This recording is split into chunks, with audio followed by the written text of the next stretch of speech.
Hello everybody. Once again, I'm here, no O2, you can't get rid of me. Another deck, another nightmare deck, another deck theory crafting sort of thing. I do have to admit, this is a deck and a concept that I haven't had the most bit of practice with. It's the 100% accuracy thing. I'm going to show you two decks. Both are for Act 1, but one sort of each deck examples a different weapon. Basically, sniper, shotgun, which are the two ideal weapons when you're using a 100% accuracy deck. I'm going to show you, as you can see here, some different card combinations that we can do to achieve certain accuracy numbers with our cards, and how we can decide where we want to cut corners and things like that, because, and then what we get for the accuracy, right? Well, what's the point of getting all this accuracy? But what I really want to sort of talk about is how slow these decks are. These decks offer a lot of damage potential, like they lend themselves very naturally to damage with the sniper and the shotgun. And the nice thing is that because we don't need the ADS, we are getting maximum movement speed. We are as mobile as possible while using a sniper or a shotgun with these decks, because we never need to ADS and we're always just strafing and movement and things like that. And if you get a compensator, or if you sneak in Hellfire, there's some interesting things that you can do with 100% accuracy as far as movement goes, right? But just before I get into all that, here are just some different concepts that you can do with accuracy. Quick kill is going to be just about all of these. 50% accuracy can no longer aim down sights. And the big issue with accuracy decks is the transition from getting our quick kill card. We spend this one mission where we only have 50% accuracy, can no longer ADS, right? And then we need to get a new card. And this one is hunkered down, right? Where we crouch, we get an extra 40% accuracy. And so there's always going to be this weird limbo point, unless you pick this deck later in a checkpoint, where you can then just skip the growing pains of this deck and just have all the cards you need right away. Because the issue with this deck is the build-up. There's a lot of cards needed to get this deck online, because not only do we need 2 to 3 cards to get our accuracy up, we then need to get other cards that then synergize with that accuracy. But this is the crouch. 90% accuracy is really, really accurate. It's, for the most part, your sniper rifle always hit. And if you're using a shotgun, just about all of the pellets are pretty much always going to hit.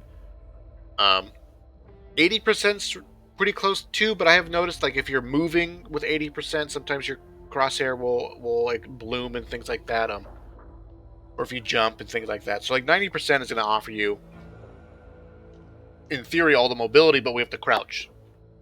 So, but the nice thing is it's only a 2-card combination. 100% accuracy. This is 3 cards: quick kill, front sight focus, and optics enthusiast, right? With a little penalty with the stamina regen. We get 100% accuracy. You can just shoot freely, jump freely, run freely. Nothing's an issue. Now this is a different one where we sort of do take advantage of some interesting mechanics in the game, right? Quick kill and optics enthusiast, we get 80% accuracy. And I have Walker Laser here because we could use these 2 cards. We can make an accuracy deck planned around Walker, so that when we get a headshot, we then get the 100% accuracy for whatever, 10 seconds or 5 seconds, whatever it is. It's kind of a neat thing. You sort of play around that, you learn how to play around that, and you just take advantage of a character who has an ability that's for the most part useless. Right? Walker's accuracy bonus ability is for the most part useless.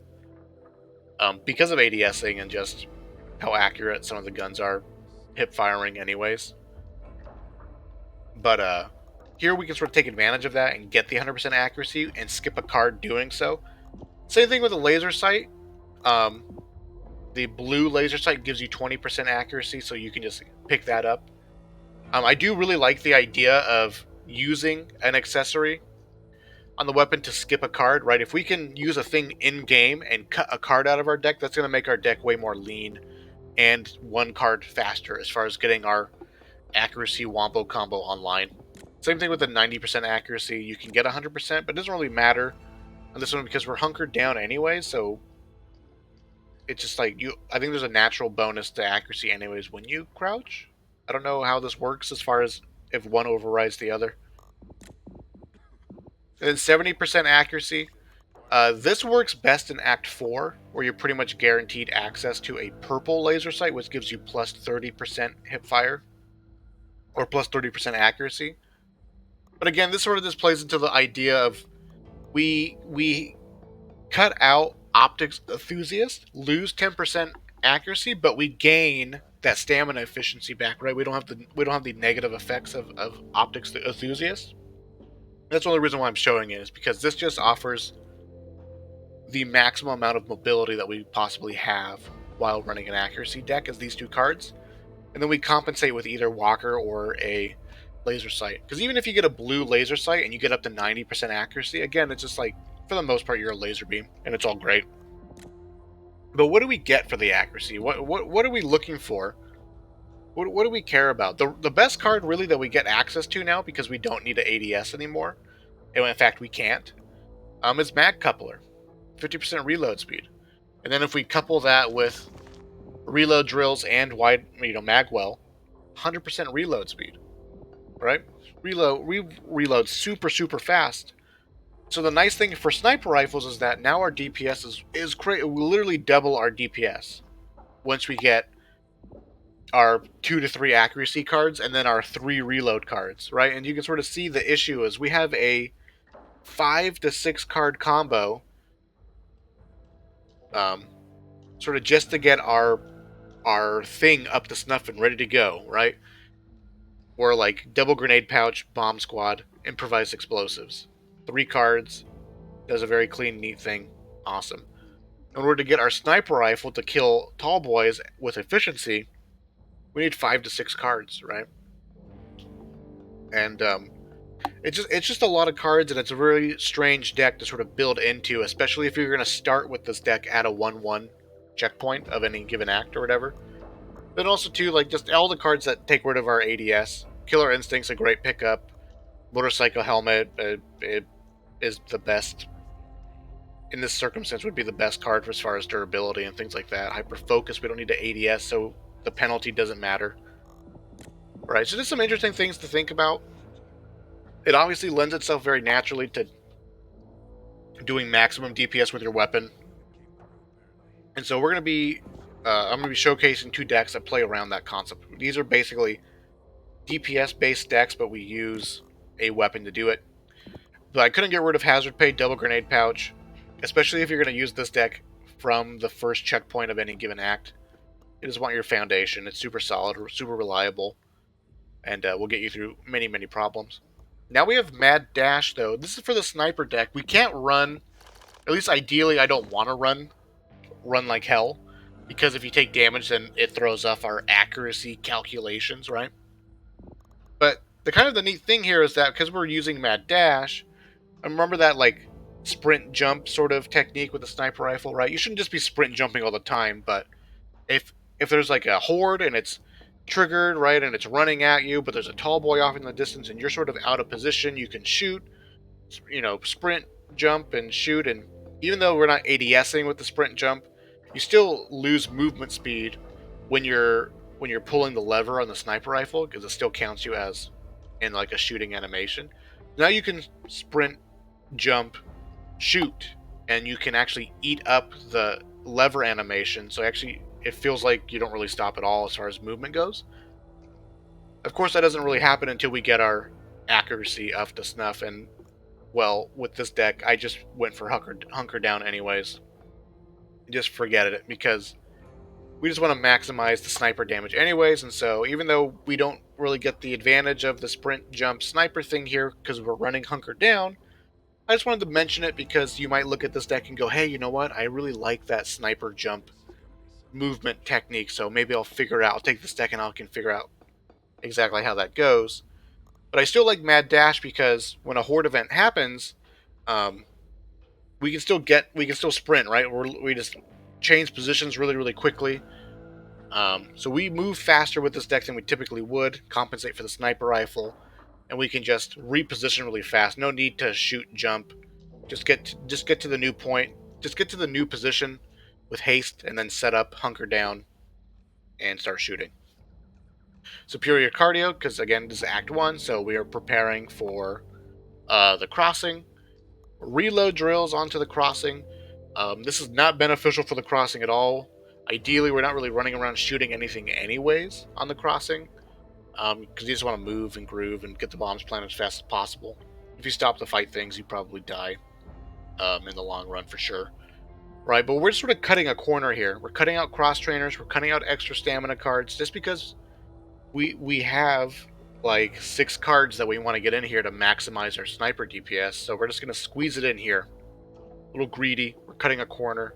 Reload drills on the crossing. Hunker down, because we're using a sniper rifle, so we don't want to get locked into not being able to ADS too soon with just 50% accuracy. So we get hunker down first. Not a big deal at this point. Again, we're just sort of building up here. We're not going to be super powerful at this point. We can crouch, and now we can hip fire things that are closer to us, like zombies. If you need a quick crouch hip fire to kill a zombie that's too close to you and just scares you, you don't want to melee or something like that. Anyways, it's not a big deal. The damage resistance is kind of nice, right? But we're just building up here. Quick kill now completes the accuracy part of the deck. And what is nice about this is we get Mag Coupler right on the Barroom Blitz, which is the map where having DPS and fast reload speed are going to be really, really nice, because we need to kill lots of mutations in a confined space. So that DPS and reload speed are going to be really beneficial to you when it comes to dealing with tall boys and exploders and things like that. So kind of nice that once we hit the Barroom Blitz where our DPS is most in demand, it's sort of the same time we're hitting our stride, right? Which is why we're cutting a corner and getting reload drills, Mag Coupler. We're at 70% reload. 70% reload. That's more than you would typically have with a normal sniper deck, because the normal sniper deck combo just has 50% reload. But we're already a step above that, which is pretty cool. Which is pretty cool for the accuracy deck to do that. This is a card that I just wanted to showcase specifically on this map. In my other videos, I've been talking about running a offensive scav card on Abandoned, and I have loved it. I am falling in love with offensive scav on Act 1 right now, because there's some really cool places where it's really, really beneficial. Particularly the diner. The diner had so much freaking crap. I've never seen so many freaking Molotovs in my life, and I ran offensive scavenger on the diner. I was like, oh my goodness, there was whatever. I'm fanboying over a stupid card. But the point is, similar to running offensive scavenger on Abandoned, which is card 13 in some of my other decks, where we sort of take advantage of a very niche scenario, take advantage of how the map plays. Marked for Death is the same way for 9, which is special delivery, where you have to find the supply crates next to the dead carrier bodies or whatever. That map is always dark. That map always has the corruption card of the mutated snitches that always call a horde, even if you kill them before they trigger.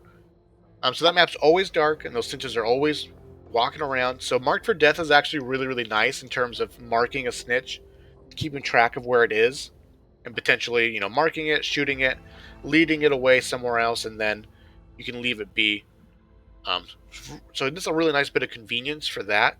I also find that on special delivery, there's a decent chance of a boss card spawning. So again, just Marked for Death here is going to give your whole team a damage boost when it comes to dealing with a boss, which has lots and lots of health. So you get lots and lots of value over time if you have Marked for Death at this point. Hyper-Focused. Now we're sort of rounding out our damage again.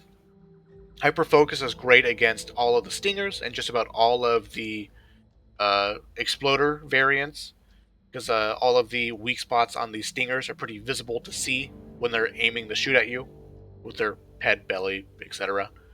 And then exploders, head, belly, etc. Very easy to hit. So Hyper Focus is a great card if you hate stingers like me.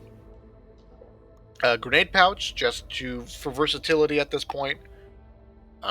with this deck, we would either run pipe bombs or flashbangs, ideally, but grenades are also a fine choice. Just again, if you run a flashbang, then I mean a grenade, then you still chunk the tall boys decently enough, and you can solo kill a lot of things with your DPS plus a grenade. Flashbang will do the same thing though. Though I have been finding if your flashbangs lose value over time as far as how many teammates are alive, because if you flashbang in the middle of a horde event and your teammates are dead, you're not going to have the firepower to kill the horde and the tall boy that you flash, things like that. Sort of flashbangs fall off as your teammates die. It's easier to solo clutch with a grenade than it is a flashbang. Now we're getting cross trainers for Hell's Bells. Uh, Bad Seeds, Hell's Bells, and Abandoned are actually really long maps, super long maps. So here we're just sticking in the extra movement that we really should have had for a lot of this sometimes, or all along. Just to round it all out, we could get like glass cannon, but I just have not been liking the minus 30% health. Makes you more reliant on your teammates, forces you to play more perfectly, things like that. So I like cross trainers. Widewealth Magwell. Now we're at Abandoned, and again, there's going to be a really high demand on your grenades and your resources. So being able to kill anything, or being able to have that confidence of, hey, if an exploder shows up or a stalker shows up or whatever, don't grenade it, don't flashbang it, don't get scared. With this deck, you will be able to kill those things super duper quickly, especially if you have stumble ammo on your sniper rifle. Highly recommend stumble ammo. Get that stumble ammo. Because if you hit the weak spot, hyper focused stumble ammo into the weak spot of a stalker or an exploder, you're going to stumble them, set them up for a second shot, and you kill them with the second shot almost all the time. So just keep that in mind, that with this now we have the versatility, the DPS, the attack speed to kill all those things except for tall boys, conveniently in the tall space. So then you can just save your resources for stunning and killing tall boys when they show up. Everything else, though, you can actually handle really, really well with this deck. And then Stock Pouch, just to round out, just an extra bit of damage. Damage is multiplicative, so we have flat damage from Stock Pouch, weak spot damage, and then Marked for Death, and those three things are sort of working together in ways and things like that. They're all melding into a soup of damage. And that's the sniper rifle. So we get the 100% accuracy, max out our reload speed as much as possible, and then just get some, act-specific cards here with Marked for Death, hyper focus for the damage. Grenade Pouch and Cross Trainers, because those are just super solid cards to always have almost all the time. So let's not cut the corners too much with this deck, because this is already kind of a slow deck to come online. Magwell to finish off the deck with what we're doing, and then Stock Pouch, because it makes sense. Because it's good, it's a good card. Shotgun accuracy. Hazard Pay, Grenade Pouch, get the foundation. We have Fleet of Foot here instead of Mad Dash, just because I like the extra mobility. I think in the long run, Mad Dash is typically better as far as distance traveled, but especially if you know the sprint jump cancel as far as saving your stamina. But I don't expect you guys to know that or necessarily to learn it, things like that. So skipping the stamina inefficiency, it makes it more user-friendly. This is more user-friendly.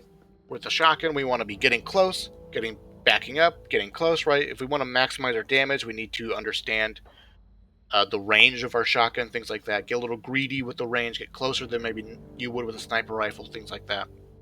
And the Fleet of Foot would just be better as far as getting you in and out of a fight in order for you to maximize your damage in a boss fight or against mutations that you're kiting and things like that. Superior Cardio for the crossing. And then again, we're skipping the same corner sort of concept here. Getting reload speed on the crossing. Just to begin taking that step into what we're trying to accomplish with our deck. Quick Kill, and then Optics Enthusiast. Now we're at 80% accuracy. For the shotgun, for the most part, that's going to be sufficient as far as getting almost all of your pellets to hit your target. But with this deck, I would recommend that you have a laser sight. Have a laser sight if you don't like the accuracy at 80%. and you can get a green accurate. It doesn't really matter the laser sight. You can get a green one, get 90%, and again, your shotgun's going to be shooting like laser bullets anyways. And then a blue laser sight will get you the 100%. Purple will do the weird thing with the accuracy overload anyways. If you get over 100% accuracy, your crosshair actually becomes less accurate as it begins to like squeeze in on itself to the point that it's then squeezing away from itself. It's weird, trust me. It's 100% accuracy or bust a lot of the times. Although above 100% actually hurts you. Mag couplers for the reload. And this is kind of fun. This is just fun. I love reload speed. Reloading the gun's really, really fun. 90% reload speed, marked for death again for special delivery for the same reasons as stated before.